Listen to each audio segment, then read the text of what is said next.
আসসালামু আলাইকুম সম্মানিত গাইস, কেমন আছেন? আশা করি ভালো আছেন। এখন যেটা দেখতে পাচ্ছেন, যেখানে একটা পুকুর, এটা হলো আমাদের পুকুর। এখানে মাছ চাষ করা হয়। এখানে একটা দেখতে পাচ্ছেন যেখানে পানা দিয়ে ভরে গেছে। তো আসলে এখানে আমরা আগে মাছ চাষ করতাম, পুকুরটা ভাড়া নিয়ে, কিন্তু এখন করতেছি না। এটা হলো আমাদের জমি, এটা হলো আমাদের জমি, ওইটা হলো আমাদের বাসা। তো এখানে আমরা মাছ চাষ করতাম। মাছ এখন পানা বন্যা হওয়ার কারণে বন্যার পানি চলে গেছে। এখন পানা পুরা মাটিরই পানিতে ভরে গেছে।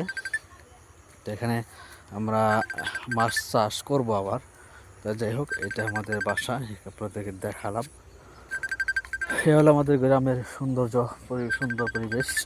আসলে সবুজ শ্যামল দেখতে ভালো লাগে। ঢাকার পরিবেশের চাইতে আমাদের গ্রাম্য পরিবেশ নিরিবিলি এবং চোখ জোড়ানো সবুজ দৃশ্য দেখতে খুবই ভালো লাগে। তো যাই হোক, চোখ জোড়ানো দৃশ্যগুলো দেখতে খুবই ভালো লাগে, সেই জন্য একটু ভিডিও করা। চতুর্দিকে সবুজ দৃশ্য, গ্রামের সৌন্দর্য কার না ভালো লাগে, সবারই ভালো লাগে।